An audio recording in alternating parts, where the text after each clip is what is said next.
주제가 뭐였었죠? 나의 믿음은 안전한가? 확신, 나의 믿음은 안전한가? 그 주제로 저희들이 지난주에 다뤘었고요. 근데 오늘은 배우고 확신한 일에 거하라, 이런 주제로 저희들이 이제 이번 주 시간에 살펴보고, 다음 주부터는 연대기 성경 공부를 할 거예요. 이제 그리스도 연대기라는 이름으로 이제 저희들이 12주를 하려고 하는데, 혹시 이제 구독자 친구분들 있으면 데려오셔도 좋아요. 특히 이제 교회 다니신 분들이나 교박교회 이런 분들도 이렇게 들으시면 성경을 전체적으로 이해하시는데 큰 도움이 되실 것이고, 구원에 이르는 믿음이 어떤 것인지를 이제 알고, 그리고 이제 구원받고 또 하나님 아는 지식에서 살아가는 데 있어서 큰 도움이 될 거라고 생각이 돼요. 그래서 많이 기도해 주시고, 또 친구들도 초대해 주시고, 또 다른 여기 오실 수 없는 분들은 우리 그 라이브 방송 들을 수 있도록 이렇게 해주시면 좋겠습니다. 예. 이제 오늘은 이제 몇 가지 주제를 저희가 보겠는데요. 먼저는, 이제 이스라엘 하면 아브라함의 후손들이잖아요. 근데, 이스라엘에게도 두 종류의 이스라엘이 있어요. 기독교인 중에서도 두 종류의 기독교인이 있어요. 그런 측면에서 이제 저희들이 살펴보겠습니다. 이게 아브라함의 후손들이라 하면 이스라엘 사람들, 유대인들이라 하잖아요.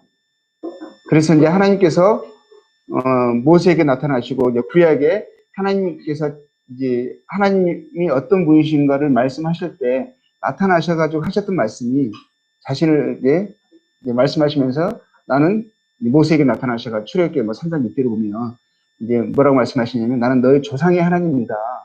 너희 조상 아브라함의 하나님, 이삭의 하나님, 야곱의 하나님이라고 자신을 말씀을 하십니다. 그러니까 아브라함의 육신의 자손들이 이삭만 있었던 건 아니잖아요. 그렇죠?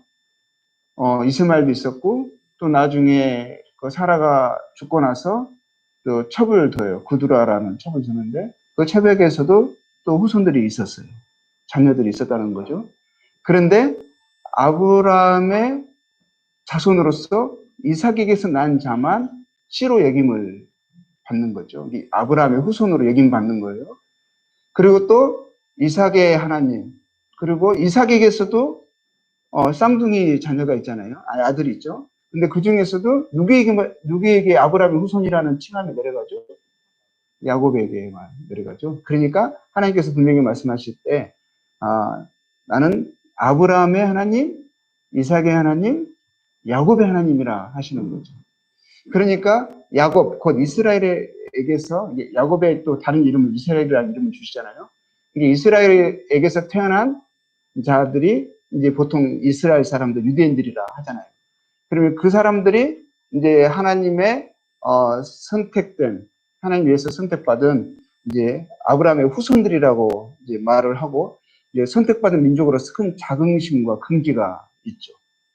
그래서 이스라엘 사람, 우리는 유대인들이다, 하나님의 특별히 선택되어진 선민이다라는 굉장한 선민 사상을 가지고 있습니다. 그런데 이스라엘 사람들, 곧 아브라함과 이삭과 야곱의 후손들, 그들이 그러면 아브라함의 후손들, 이스라엘 사람이라고 칭함을 받는데,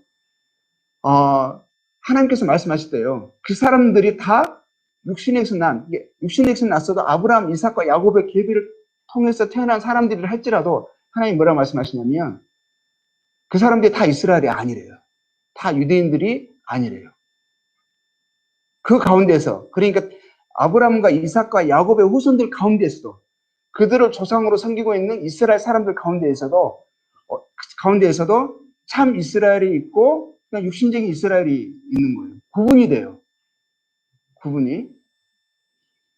그게 이제 이스라엘 사람들 생각하기에는, 우리는 이스라엘 민족이다.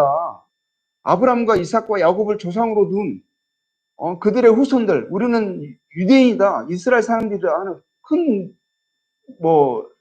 자긍심이 있잖아요. 그러니까 우리는 하나님의 선택받은 사람들이다. 이렇게 하는데 충격적인 사실을 이제 듣게 되죠. 제일 처음에 듣게 되는 것은 이제 침례 요한을 통해서 듣게 돼요. 자, 한번 침례 요한 마태복음 3장 9절에 보겠습니다. 마태복음 3장 9절. 침례 요한이 이제 3장 9절에 보면 이 사람들에게 뭐라고 말하냐면 자기들이 이 사람들은 다 아브라함이 자기 조상이니까 아브라함의 후손이라고 생각을 하잖아요. 그 사람들에게 뭐라고 그러냐면 그 중에서도 지금 이게 이스라엘 중에 이스라엘 사람이라 할 수 있는 바리새인 중에 바리새인, 그러니까 제도자들에게 이야기하는 거예요. 이 사람들은 정말 누가 뭐래도 이스라엘 사람들인 거죠. 그죠? 그냥 이스라엘 사람들 중에서도 그냥 일반적인 사람들이 아니라 그들의 지도자들이잖아요. 근데 그런 사람들에게 뭐라고 말하냐면 8장 9절에 속으로 아브라함이 우리 조상이라고 생각하지 말라. 내가 너에게 이르노니 하나님 이 돌들로도 아브라함의 자손이 되게 하시리라. 그러니까 아브라함의 자손, 아브라함과 이삭과 야곱의 후손이라는 그것을 그 가치를 그냥 이 돌들처럼 여기는 거죠. 의미가 없다 이런 거예요. 네가 스스로 아브라함의 후손이라고 생각하는데 그걸 가지고 긍지를 가지고 있는데 실상 그거 의미 없는 거야. 하나님이 이 돌들로도 아브라함의 후손이 되게 하실 수 있어. 라고 하는 거죠. 그러면서 뭐라고 말하냐면 오히려 그들은 아브라함 후손이라고 말하는데 하나님이 뭐라고 말씀하시냐면 10절 보니까 이 독사의 자식들아, 독사의 후손들이라는 거예요. 나는 아브라함 후손이라고 생각했는데 너 아브라함 후손이라고 생각하지 말고 너의 실상이 뭔지 알아? 너는 독사의 자식들이야. 그러면서 뭐라고 말해요? 지금 임박한 진노가 임하는데 너희가 그 진노 아래 놓일 거라고 이야기하는 거예요. 이 사람들은 하나님의 사랑받는 민족, 그렇죠? 하나님에 의해서 선택받은 사람들이라고 생각하는데 그래서 자기들은 구원받았고 하나님이 자기를 눈동자처럼 지키시고 이제 그렇게 생각하잖아요. 근데 뭐라고 말씀하시냐면 하나님의 진노가 너에게 임할 것이다. 넌 진노 아래에 있다. 왜냐하면 너희는 독사의 자식들이니까 라고 말하는 거예요. 그러면서 뭐라고 말하냐면 뭐라고 말하죠? 8절에 회개에 합당한 열매를 맺어라. 이 아브라함의 후손이 되는 것은 진정한 아브라함의 후손은 육신으로 아브라함과 이삭과 야곱에서 태어나는 것으로 아브라함의 후손이 되는 것이 아니라 뭘로 말하는 거죠? 아브라함의 후손이 되는 것은 회개를 시작한다는 거예요. 회개. 그 이 회개는 뭐냐면 회개는 합당한 열매를 맺게 하는 진정한 회개인 거예요. 회개가 힘이 있어요. 능력이 있어요. 그에 따른 열매가 반드시 도출되어지는 그런 참된 회개를 말하는 거예요. 그것을 통해서 아브라함의 후손이 되는 것이지 육신으로 아브라함과 이삭과 야곱에게서 태어났다고 아브라함의 후손이라고 생각하는 거 착각하지 마 그러는 거예요. 실상을 말해주지. 너희는 독사의 자식들이야. 근데 예수님도 그러셨어요. 예수님도요. 요한복음 3장 39절 보면 침례 요한이 그렇게 말했죠. 예수님도 3장 39절 보면 이렇게 말씀하셨어요. 요한복음이죠. 3장 39절. 39절 있나요?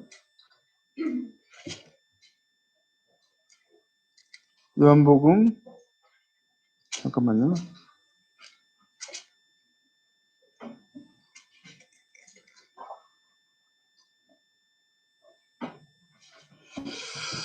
내가 어디서 잠깐만요. 예, 죄송합니다. 8장 39절. 8장 39절 보면 이 사람들이 생각했어요. 대답하여 이르되 우리 아버지는 아브라함이라 하니 그렇죠. 맞죠? 그렇죠? 그들의 아브라함의 후손들이죠. 그것도 적통 이삭 야곱의 후손들이죠. 그러니까 아브라함의 후손이잖아요. 예수님께서 뭐라고 말씀하세요? 아니다 그러는 거예요. 만약에 너희들이 그들이 생각하는 아브라함 후손이 되는 건 진정한 아브라함 후손이 그들이 생각하는 것과 하나님이 생각하는 것은 차이가 아주 있어요. 예수님이 뭐라고 말씀하시냐면 너희가 아브라함의 자손이면 아브라함이 행한 일들을 할 것이다. 그 말은 무슨 말이에요? 너희는 아브라함의 자손이라고 착각하고 있는 거야. 아니야. 네가 진정한 아브라함의 자손이라면 아브라함이 행한 것을 할 거야. 그러니까 진정한 아브라함의 후손이라고 보는 개념이 다르죠. 그렇죠? 이 사람들은 그냥 육신으로 태어나는 거, 그냥 출생을 아브라함의 후손으로 여겼어요. 근데 하나님은 그들을 아브라함 후손이라고 보는 그 개념이 상당히 차이가 있고요. 또 뭐라고 말씀하시냐면 이들은 아브라함 후손이라고 생각했는데 예수님이 또 세례 요한하고 비슷하게 말씀하세요. 8장 44절 보세요. 너희 아버지는 아브라함이 아니라 뭐라고 그러세요? 너희 아버지는 마귀다. 그러는 거예요. 그러니까 이들이 생각하는 것과 너무 다르죠. 그렇죠?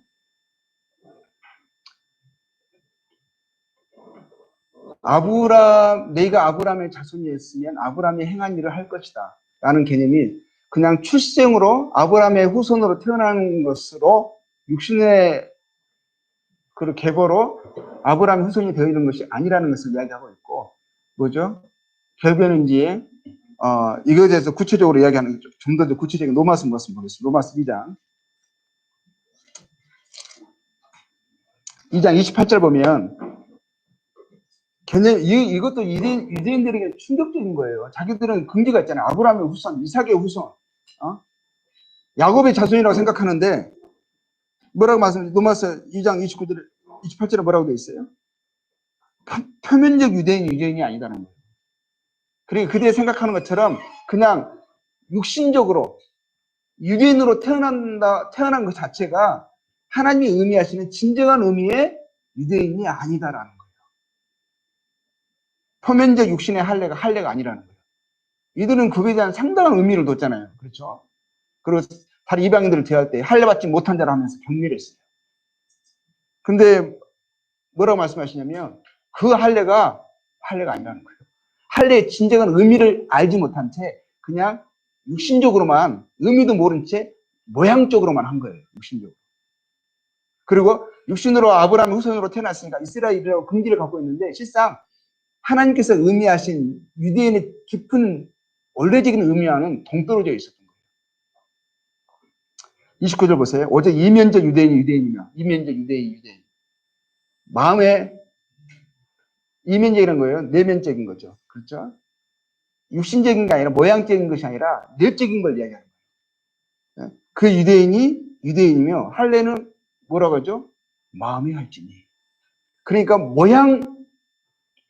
사람들은 모양을 생각했어요. 그렇죠. 그리고 어떤 육신적인 걸 생각했어요. 근데 하나님이 의미하신 것은 뭐죠? 내적인 것이고 능력적인 거예요. 내면적인 거예요. 자, 로마서 4장 11절 볼게요. 그래서 아브라함에 대해서 이제 아브라함의 후손이라는 그 의미가 무엇이고 할례의 진정한 의미가 무엇인지를 로마서 4장 11절에 이렇게 이야기하고 있어요.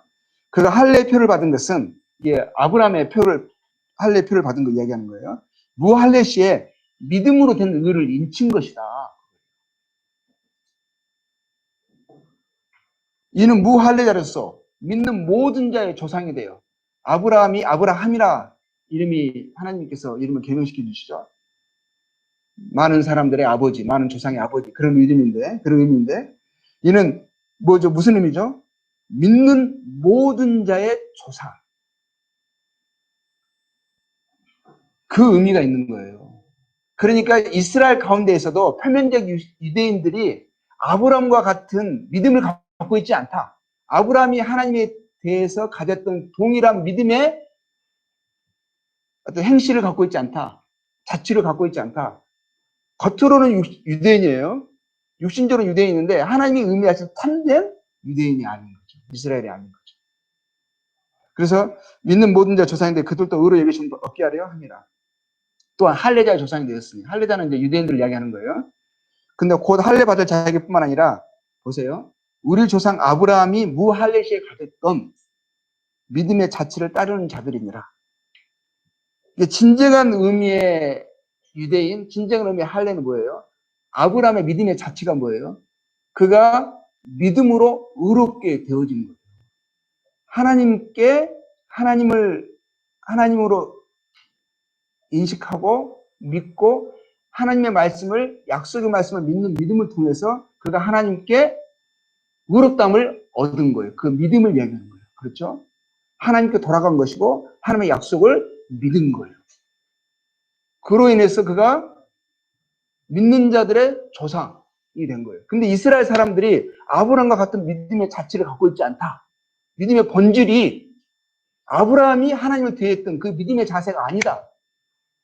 그러면 그가 유대인들이 할지라도 실상 할례를 그 몸에 가지고 있다 할지라도 하나님 보실 때는 진정한 의미의 할례도 아니고 진정한 의미의 유대인도 아니라는 거예요.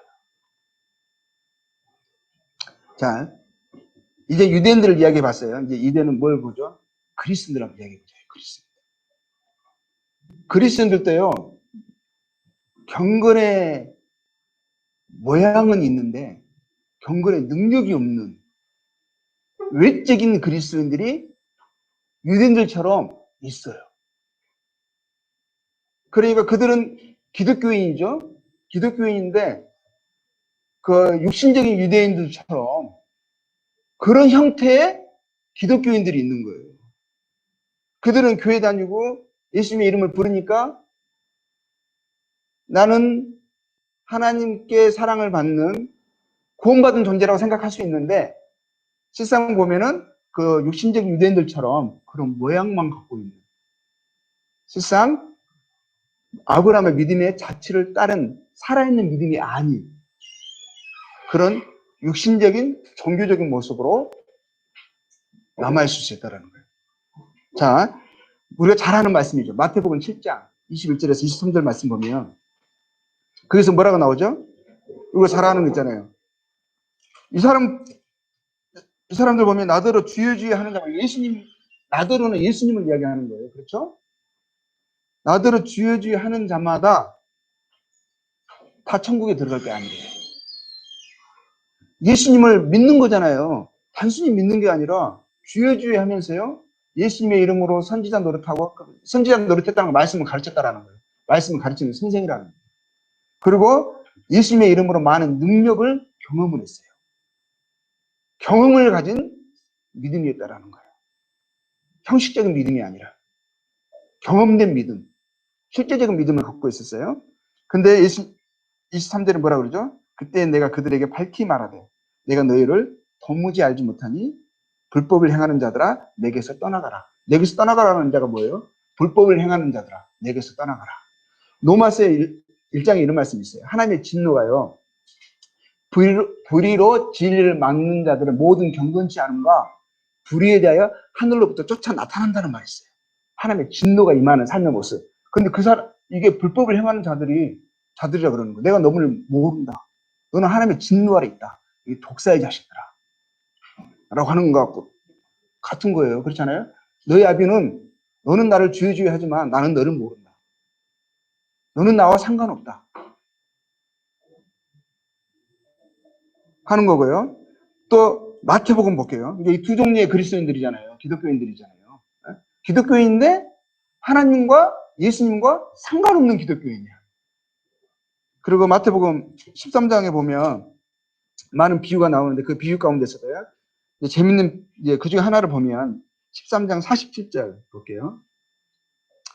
또 천국은 마치 바다에 치고 각종 물고기를 모으는 그물과 같으니 보세요.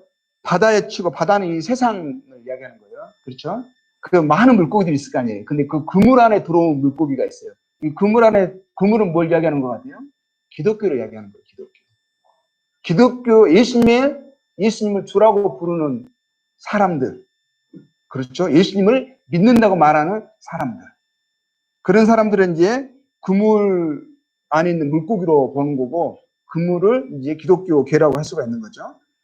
근데 48절에 그물에 가득함에 물가로 끌어내고 앉아서, 근데 그물 속에요, 물고기가 있는데, 이게 물고기 밖에 있는 그물 밖에 있는 물고기는 말할 필요도 없어요. 그렇죠?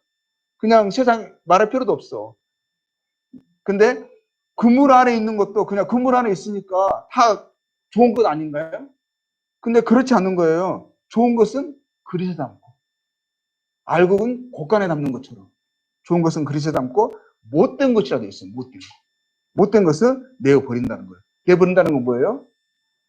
예수님과 상관없다라는 거예요. 내가 너희를 도무지 알지 못하니 불법을 행하는 자들아 내게서 떠나가라는 말을 듣는 그 물고기들인 거예요. 그리고 또 뭐라고 되냐면 천사들이 와서 이래하니라.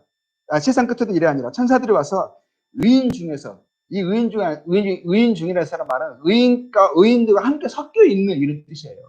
그들이 의인이라는 말이 아니라 의인들과 함께 섞여 있는 그 그물 속에 섞여 있는 데서 거기서 보니까 그물 안에 악인들이 있어요. 못된 물고기들이 있는 거예요.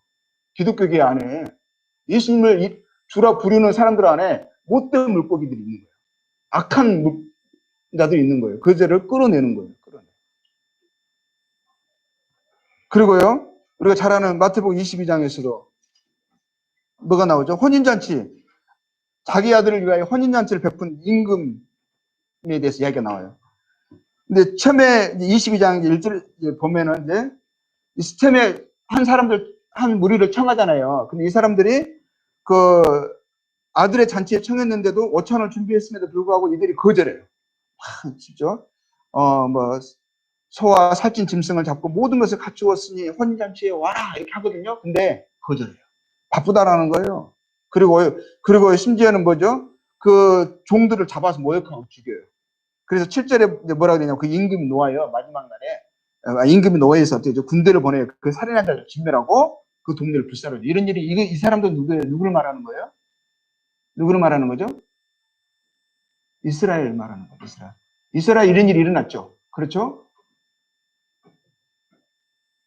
그래가지고 뭐 그렇잖아요. 뭐 거절하고 심지어는 그 아들까지 못 받아 죽이고 그 복음을 전하는 하나님의 종들을 잡아 죽이고 쫓고 그랬잖아요. 그래서 어떻게 됐죠? 로마 군인들을 보내가지고 부사르고 흩어버렸잖아요. 그렇죠? 이스라엘 이야기하는 거예요. 그래서 이제 그 다음에 8절에 어떻게 되냐면 이제 9절에 이제 8절에 이렇게 나와요. 얘 종들이 이래 혼인잔치 준비되었는데 청한 사람은 합당치 않다. 청한 사람들, 이 이스라엘 사람들이 합당치 않은 거예요. 복음을 거절한 거예요. 그래서 9절에 뭐냐면 네 거리 길에 가서 세상에 흩어져서 땅끝까지 가서 뭐라고 말하고 있죠? 혼인잔치에 사람들 청해오라 이렇게 한 거예요. 그런데 이제 마지막 날에 보니까 11절에 이제 임금이 손님을 보러 왔어요. 마지막 날에 이제 잔치날에 잔치하기 이제 전에 그 집에 보러 왔는데 거기에 예복을 입지 않은 사람이 있는 거예요. 그래가지고 이 사람 어떻게 하죠? 예복을 입지 않아가지고 이 사람들에게 너 어떻게 예복도 입지 않고 여기 있느냐 하니 그 사람이 아무 말도 못해요. 그래가지고 어떻게 하냐면 이 13절에 손발을 묶어서 바깥 어두운 데 던지라. 이건 뭐예요? 혼인잔치에 왔단 말이에요. 청함을 받았단 말이에요. 그럼에도 불구하고 혼인잔치에 참석할 합당한 자격을 부여받지 못한 거죠. 예복을 입지 않은 거예요. 예복을. 그래서 쫓김을 당해요. 그렇죠. 바깥 어두운데 던져라. 이것은 참된 기독교인이 아닌 거죠. 그리스도인이 아닌 거죠. 참 유대인이 아니었던 것처럼 참 기독교인이 아닌 거죠. 그리스도인이 아닌 거죠. 그래서 이 사람이 결국은 거기서 숲이는 일을 갈잖아요. 14절에 보면 이런 말씀이 있어요. 청함을 받은 자는 많대요. 이스라엘도 청함을 받았죠. 근데 청함에 합당치 않았죠. 그런데 세상에 많은 이방인들의 내거리에 가서 만나는 사람마다 데려왔단 말이에요. 근데 이 사람 중에 청함을 받은 사람은 많대. 택함을 입은 자는 적다. 벌써 그 전에 보면 예복을 입은 자는 한 사람이라고 되어 있는 거예요. 입지 않은 사람 한 사람이라고 해서 오히려 예복을 입지 않은 사람이 적고 대부분 예복을 입었나 보다 이렇게 생각할 수 있는데 이 말씀 보니까 반대인 거예요. 그렇죠? 오히려 예복을 입은 택함 받은 사람이 오히려 적다라고 되어 있는 거예요. 그렇죠? 자기는 이제 그 청함 받아서 잔치에 오긴 왔어. 그물 속에 들어오긴 들어왔어. 그렇죠? 믿는다고 오긴 온 거예요. 근데 택함 입은 자가 아니야. 예복을 입지 않은 참된 그리스도인들이 아닌 거예요. 그리고 이제 우리가 잘 아는 25장에 뭐가 있죠? 열처녀. 이 사람들은요, 신랑을 기다리고 있는 거예요. 근데 5명은 슬기로운 자, 5명은 미련한 자죠. 슬기로운 자들은 준비된 자라고 이야기하고, 미련한 자들은 뭐죠? 준비하지 않는 거예요. 준비가 안 된 자들이에요. 근데 그들에게 뭐라고 말해? 신랑이 들어와서 뭐라고 말하죠? 이제 25장 10절을 보면, 그들이 살아간 사이에 신랑이 오므로 준비하였던 자들은, 이게 슬기로운 자를 준비했던 자라고 되어 있어요. 혼인잔치에 들어가고 문은 닫힌지라. 문은 닫힌지라. 이 말을 들을 때 저는 노아의 방주가 닫힌 것이 기억이 나요. 연상이 돼요. 그렇죠? 문은 닫힌지라. 그의 남은 처녀들 와서 이르되 주여 우리에게 열어주소서.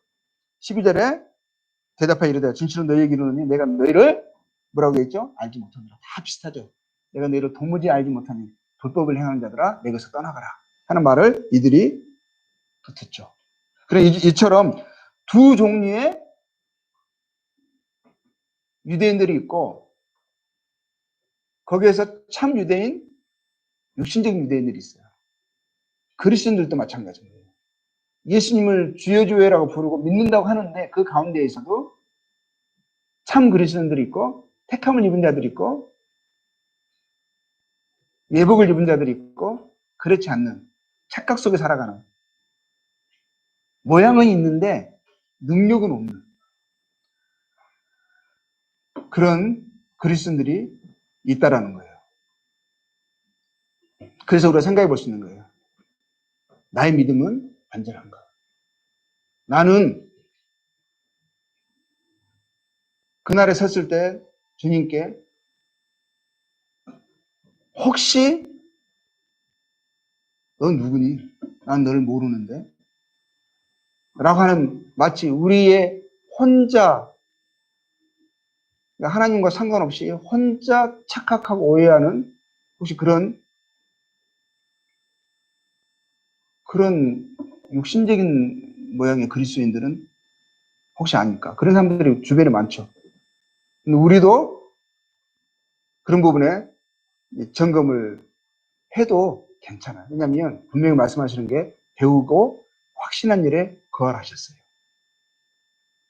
그 디모데 후서 3장 5절에서 8절 보면 이런 말씀이 있어요.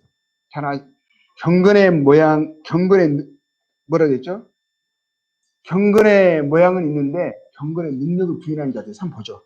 디모데 후서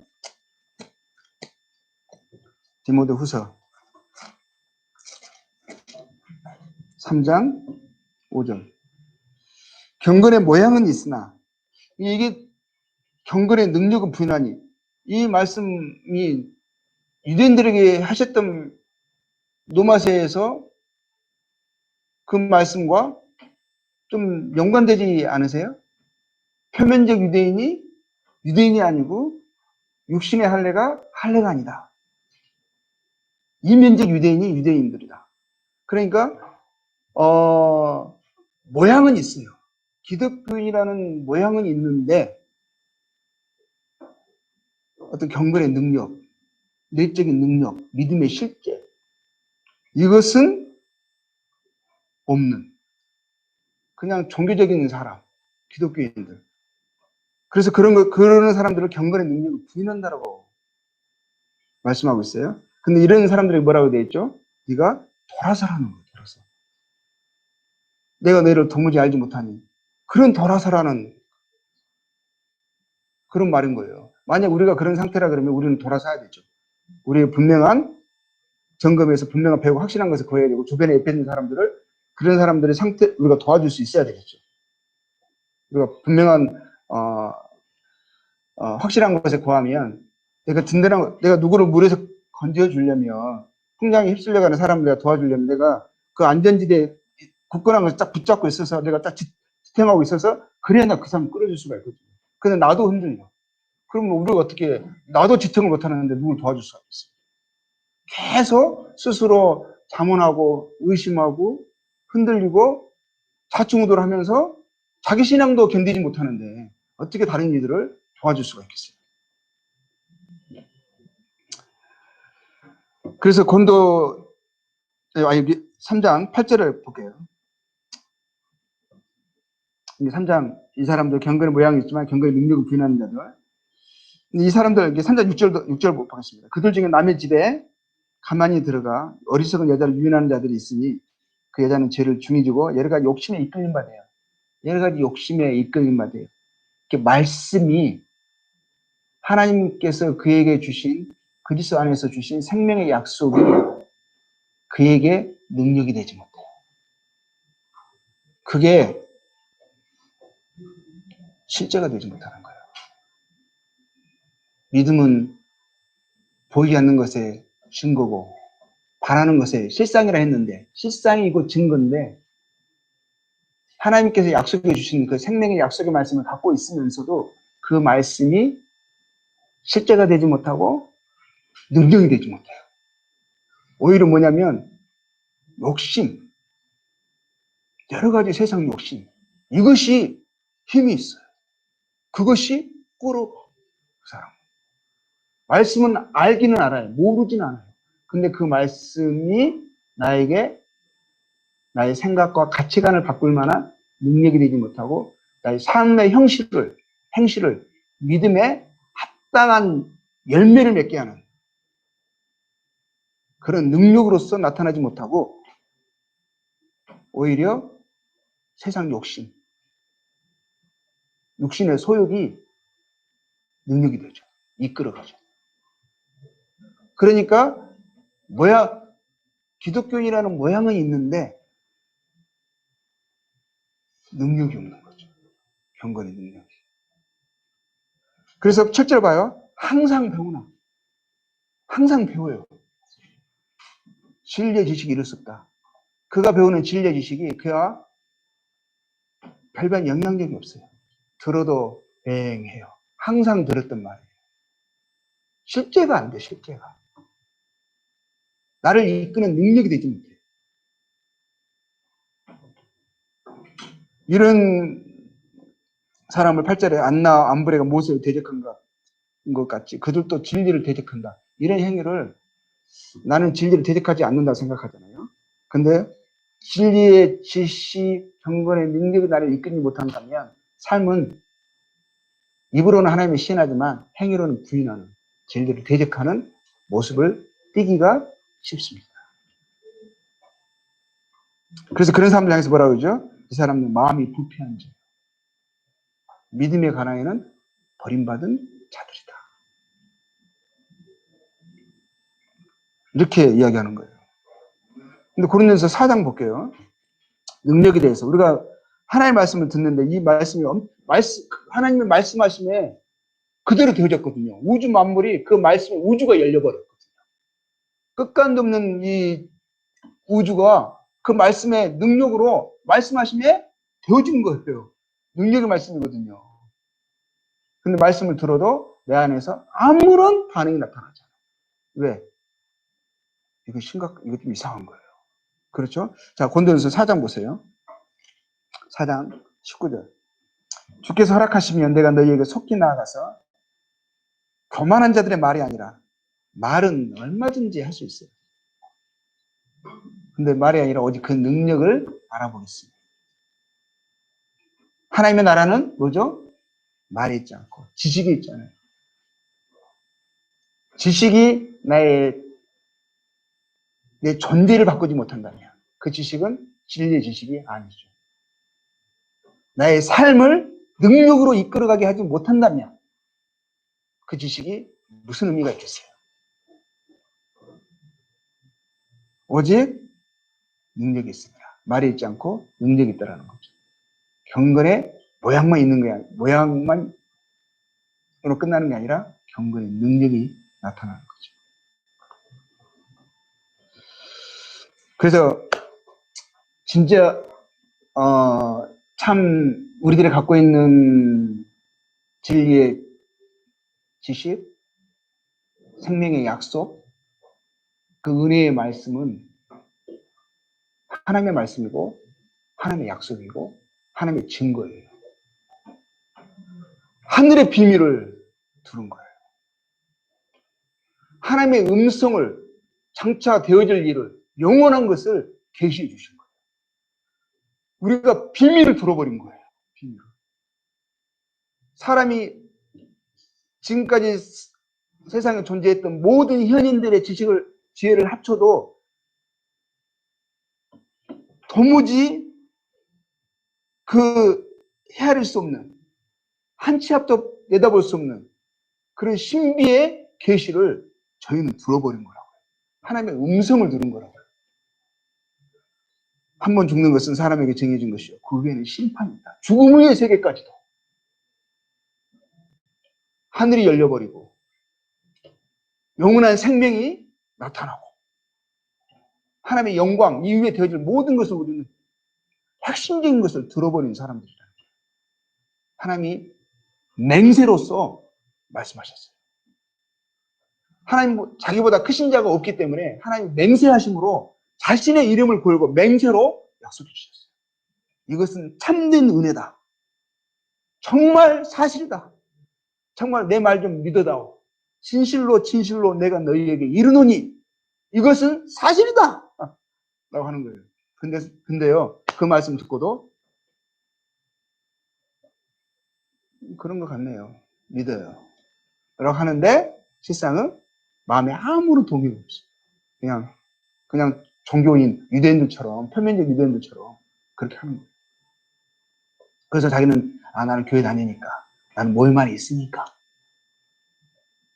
어렸을 때부터 복음을 들었으니까, 그럴 수 있잖아요. 그래서 안전하다고 생각하고 있는데, 하나님께서, 너 누구니? 나 너 모르겠는데? 라고 한다면, 그날에 듣는다면, 그거는 어떻게 할 수가 없잖아요. 지금은 우리가 다시 점검해 볼 수 있어요. 그래서 우리의 털을 경고케 할 수 있어요. 아직 늦지 않았다는 거죠. 근데 우리가 참 믿음을 갖고 있고 하나님의 약속의 말씀을 진리의 지식을 우리가 알고 가지고 있다면 우리 삶이 달라지게 돼 있어요. 어떻게 되냐면요, 하나님의 약속의 말씀을 들은 사람, 진리를 여긴 사람들이 어떻게 됐어요? 히브리서 10장 볼게요. 히브리서 10장. 10장 39절. 39절 보기 전에 32절부터 보겠습니다. 이 사람들의 하나님의 약속의 말씀을 듣고요. 큰 구원의 소식을 듣고, 그래서 믿음으로 화합한 후에 이들에게 나타난,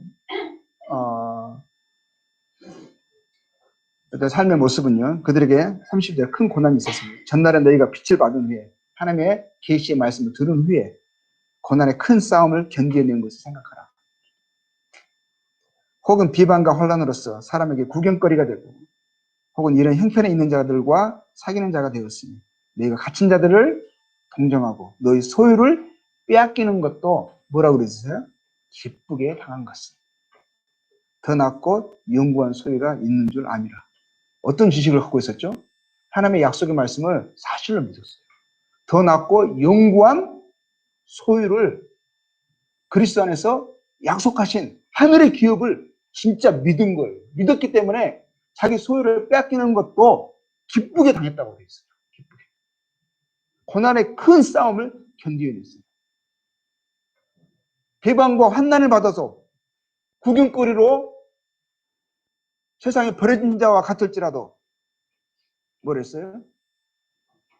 기쁨으로 당했다라는 거예요. 왜 그랬겠어요?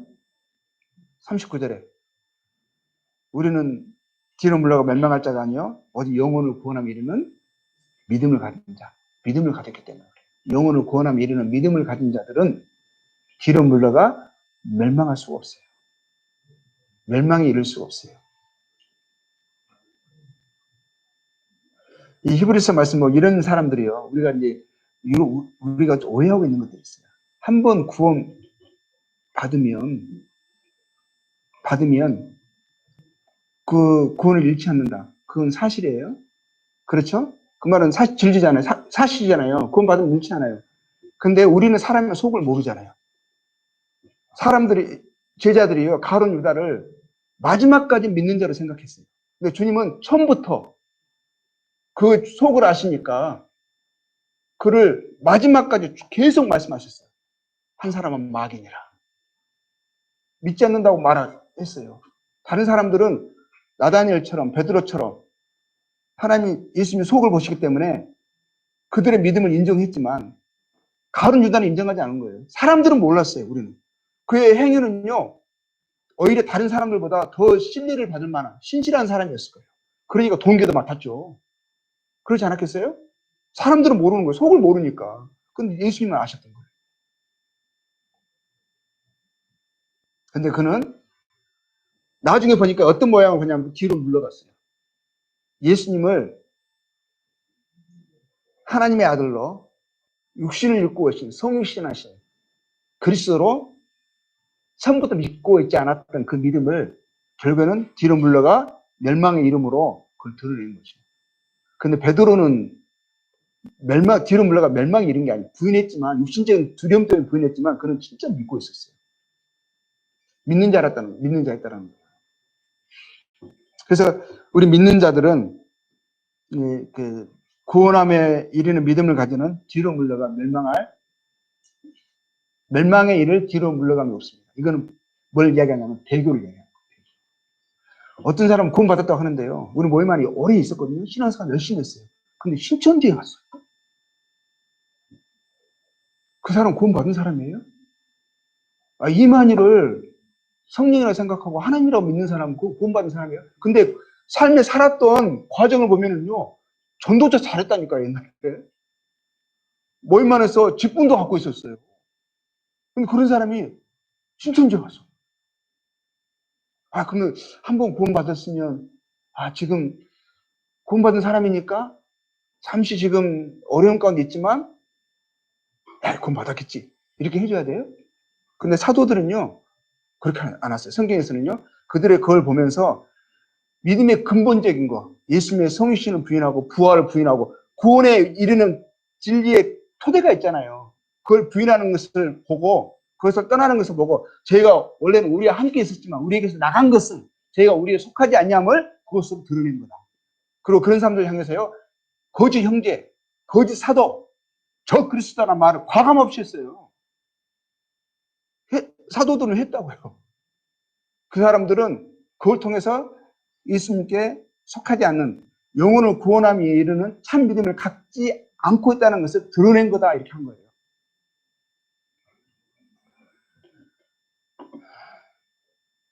이제 그 뒤로 물러가는 이제 그 멸망에 대해서는 여부가 이제 뭐 조금 살펴보면 히브리서 2장 3절 보면 큰 구원을 등한히 여기는 거, 큰 구원이 그거죠. 이제 3장 14절에 보면 그건 거예요. 우리가 큰 구원, 우리가 구원받을 때 우리가 믿었던 거 있잖아요. 이제 3장 14절에 우리가 시작할 때에 확신한 것을, 그렇죠. 확신한 것이 뭐죠? 그리스도가 하나님께서 약속하신 바로 그분이시고 하나님의 아들이시고 하나님이 성육신하셔서 우리를 구원하시기 위해서 우리가 들었던 복음의 말씀을 얘기하는 거예요. 그것을 확신한 끝까지 견고히 잡으면 그리스도와 함께 참여한 자가 됩니다. 그런데 나중에 6장 4절 보니까 이 사람들이 타락을 했어요.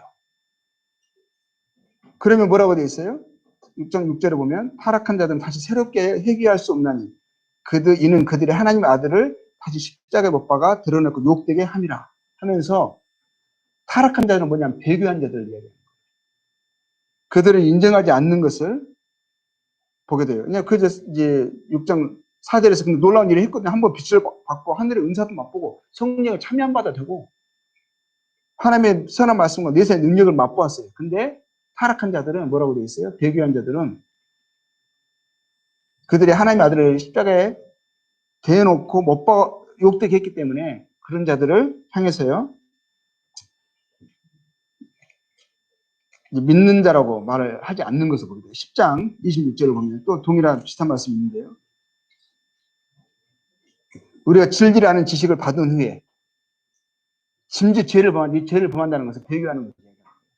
아까 말한 거 이제 큰 구원을 처음에 우리가 받은 그 지식을 끝까지 붙잡지 않는 거죠. 놓은 거죠. 그런 것을 뭐라고 다시 속죄하는 제사가 없고 우리가 예수님을 통해서 예수님께서 행하신 십자가 부활을 통해서만 그걸 믿는 믿음으로 구원받잖아요. 그 외에 다른 제사가 없다고, 속죄하는 제사가 없다고. 그래서 다른 제사는 없다라는 거예요. 다른 복음은 없는 거예요. 오히려 뭐라고 됐어요? 오직 무서운 마음으로 심판을 기다리는 것과 대적하는 자를 태워 맹렬한 불만이 있으리라.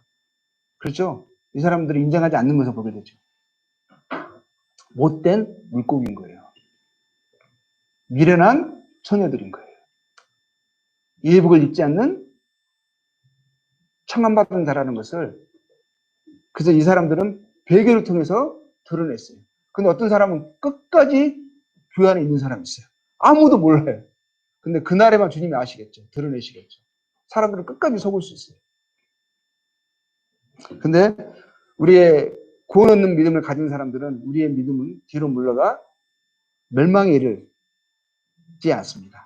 우리 처음 시작한 것을 경고의 끝까지 잡습니다.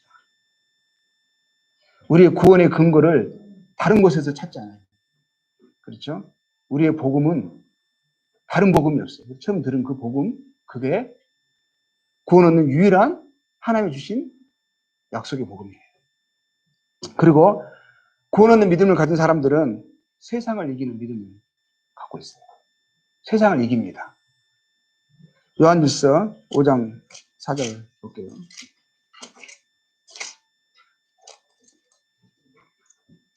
무릇 하나님께로 난 자마다 세상을 이기느니라.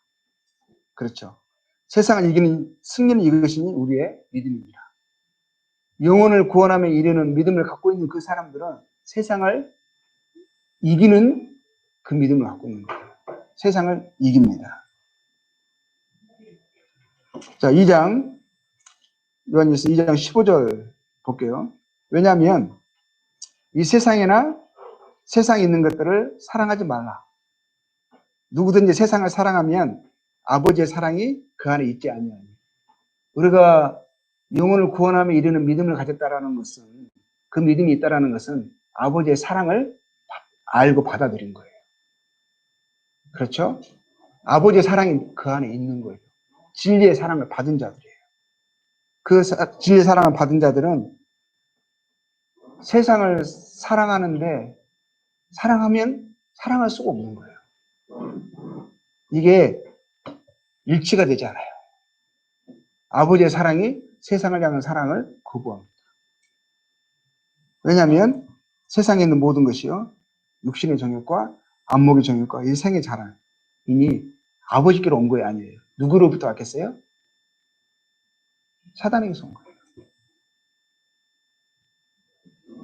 하나님을 사랑하는 자들은 세상을 사랑하고 세상을 사랑하기 때문에 하나님을 떠난다는 것이, 하나님을 버린다는 것이 있을 수 없는 거예요. 그래서 구원 얻는 믿음을 가진 우리는 세상을 이기는 믿음을 가지고 있는 거예요. 로마서 보겠습니다. 로마서 8장.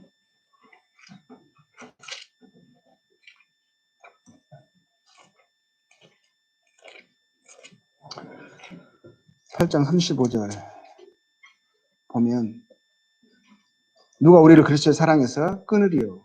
그렇죠. 그리스도의 사랑을 받은 자들은 환난이나 공고나 박해나 기근이나 적신이나 위험이나 칼이라. 기록되면 우리가 종일 주를 위하여 죽음을 당하게 되며 도살당한 양같이 여김을 받았나이다. 함과 같으니라. 그러나 이 모든 일 우리를 사랑하신 이로 말미암아 뭐라고 되어 있어요? 우리가 넉넉히 이깁니다. 세상을 이기는 믿음을 구원 얻는 자는 영혼을 구원하며 이르는 믿음을 가진 자들은 세상을 이기고 또 이러한 것에서 주의 사랑으로 감당하고 이길 수 있는 능력을 갖고 있습니다. 그리고 구원함에 이르는 믿음을 갖고 있는 사람은 그 믿음은요 행동하게 만들어요. 행하게 만들어요. 야고보서 2장 볼게요. 야고보서 2장 20절. 허탄한 사람아, 행함이 없는 믿음이 헛것인 줄 알고자 하느냐. 야고보서 2장 20절이에요. 그러니까 살아있는 믿음은 행함을 유발해요. 행동하게 만들어요. 22절 보니까 뭐라고 되어 있어요? 내가 보거니와 믿음이 그 행함과 함께 일한다는 거예요. 회개에 합당한 열매를 맺으라고 그랬잖아요.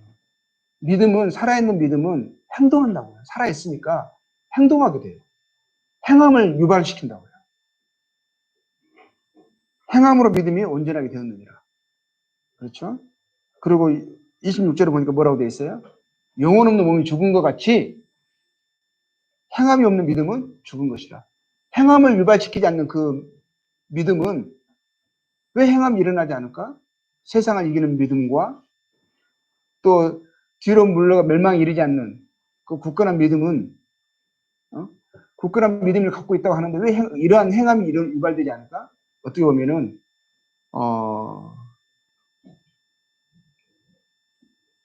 영혼 없는 몸처럼 죽어 있을 수 있다는 거예요.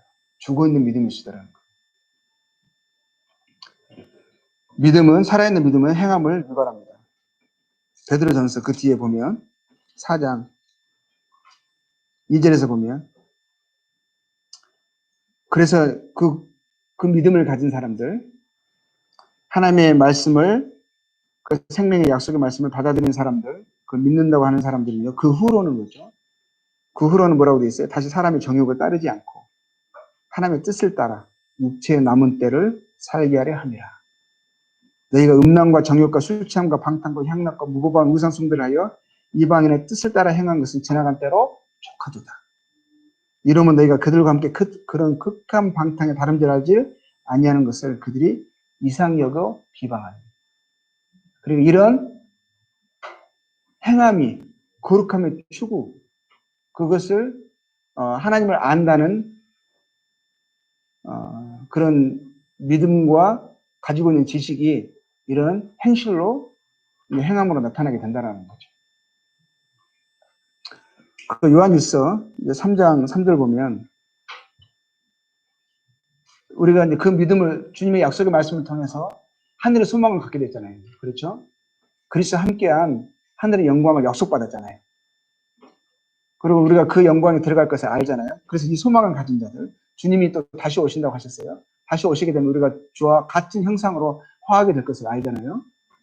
그런 믿음을 가진 자들, 줄 3장 3절에 보면 주를 향한 이 소망을 가진 자마다 그의 깨끗하신 것 같이 자기를 깨끗하게 합니다. 삶의 거룩한 변화가 일어나게 되고 추구하게 되고 성장하게 되겠어요. 행함을 유발시키는 믿음이 있다라는 거죠. 이 믿음은 행함을 촉진시킨다는 거죠. 그리고 우리가 믿음으로 인해서 환난이 당하게 될 때, 환난 가운데, 어려움 가운데 봉착하게 되어 있을 때, 그 환난 가운데서도 영광스러운 즐거움으로 즐거워하는 믿음이 영광스러운 즐거움으로 즐거워하게 하는 거예요.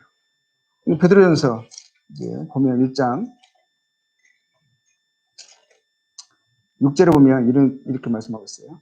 그럼 너희가 이제 여러 가지 시험으로 말미암아 잠깐 근심하게 되지 않을 수 없으나 오히려 크게 기뻐한도다. 왜냐하면 믿음을 갖고 있거든요. 실제로 너희의 믿음의 확실함은 불로 연단하여도 없어질 금보다 더 귀하여 예수 그리스도께 나타나실 때에 예수 그리스도께 나타나심을 진짜 믿는 거예요. 그렇죠? 그리고 그 나타나실 때 가져오실 칭찬과 영광과 존귀를 믿기 때문에 그가 불로 연단하는 것 같은 그 여러 가지 시험을 만나더라도 그것을 생각함으로 기쁨으로 감당하는 거예요. 8절에 예수를 너희가 보지 못하였으나 사랑하는도다. 이제도 보지 못하나 믿고 말할 수 없는 영광스러운 즐거움으로 기뻐하니. 그렇죠. 믿음의 결국 그 영혼의 구원을 받으리라. 영혼의 구원을 받은 자들에게 나타나야지는 양상이라는 거죠. 그래서 경건의 모양만 있는 게 아니라 이러한 능력이 나타나는 거예요. 능력. 그렇죠. 내면에서부터 그 믿음이 그런 능력을 갖게 해준 거예요. 능력이 나타나게 한 거예요. 이것을 사모하게 되고 추구하게 되고 그러한 것들을 열매를 맺는 데서 자라가게 되는 거예요. 모양으로만 만족할 수 없는 거예요. 그것은 아무런 의미가 없다는 것을 알아요. 육신의 할례는 할례가 아닌 거예요. 할례는 뭐죠? 마음의 할지. 생각이 바뀌어지고 마음이 바뀌어지고, 그래서 삶의 관점이 땅에 있지 않고 하늘에 있게 되는 거예요. 그래서 로마서 그러잖아요. 우리가 환난 가운데서도 기뻐한다.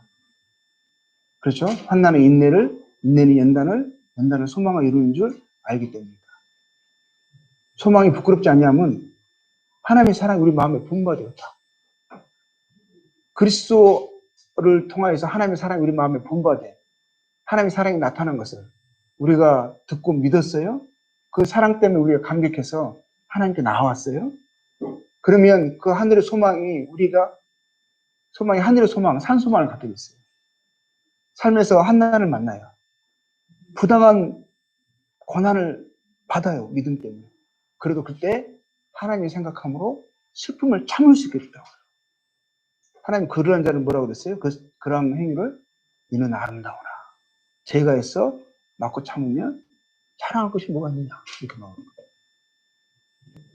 우리가 이런 믿음을, 우리의 믿음은, 살아있는 믿음은 이제 기독교인들이라 하는 것은 이러한 사람들을 기독교인들을 하는 거죠. 그래서 우리가 지금까지 처음에 들었던 그 진리의 지식, 우리가 지금까지 배웠던 거, 알았던 거, 이것에 대해서 다시 생각해보고 그 뿌리를 더 내리고 토대를 견고해야 할 필요가 있어요. 우리가 배운 것을, 배우고 안 것을, 그것을 확신하고 있어요. 굳게 붙잡아야 된다는 거예요. 그것이 나의 생각을 바꾸게 해야 돼요. 나의 마음의 중심과 삶의 이유를 설정을 하게 만들어야 돼요. 우리가 배우고 확신한 일을 구하려면요, 우리가 먼저는 이제 지난주에도 그런 이야기를 좀 했지만, 이제 하나님을 알아가는 일에 어떻게 이런 우리의 경건의 능력이 우리의 삶에서 나타날까? 첫 번째는 하나님을 알아가는 거에 있어야 돼요. 하나님을 알아가게 될 때 우리의 삶 가운데 그 크신 하나님을 알아가면 알수록 그분이 우리에게 주신 그 사랑과 은혜가 우리를 주장하게 됩니다. 그건 내가 사나 죽으나 이제는 나의 삶은 내 것이 아니라는 거, 그 하나님 것이라는 것을, 그것이 우리에게 특권이고 감사고 기쁨이고 능력이 된다는 것을 이해하게 돼요. 그래서 다른 무엇보다도, 근데 호세아에서 보면 그런 말이 참 많이 나오는데, 너희들이 너희들은 진실도 없고 인애도 없고 하나님 아는 지식이 없다, 이렇게 나오거든요. 하나님 아는 지식이 약하니까, 부족하니까 사람 사랑함이라든가 진실함이라든가 이런 부분이 나타나지 않는 거예요. 부족함.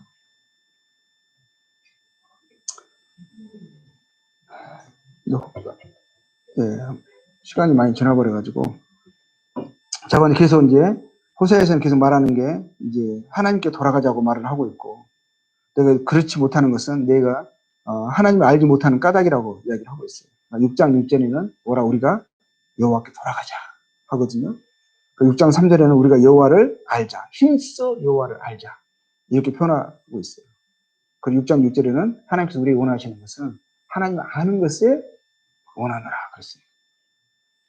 그래서 우리가 구원받았다는 것은 하나님의 은혜 안에 있다는 것은, 먼저는 우리가 다른 것이 아니라 그냥 구원에 이르는 어떤 지식, 지난번에 그냥 무슨 뭐 알약을 먹는 것처럼 그것만 먹으면 그냥 구원받았고 이런 거 있잖아요. 그런 게 아니라는 거예요.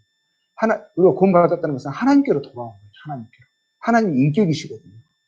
그래서 구원받은 사람들이 뭐라냐면, 고린도전서 1장 2절 9절에 이렇게 말씀하고 있어요. 너희를 불러서 복음으로 우리를 불러가지고요, 그의 아들 예수 그리스도 우리 주와 더불어 교제하게 하시는 하나님을 믿으시다 그랬거든요. 하나님과 그 아들 예수 그리스도 함께 하는 교제예요. 우리가 하나님께 돌아온 거예요. 하나님께. 그래서 요한 1서에는 뭐라, 1장에서는 3절에서 뭐라냐면, 우리의 사귐에 이야기하면서요, 아버지와 그의 아들 예수 그리스도와 함께한 사귐이다라고 이야기하고 있거든요.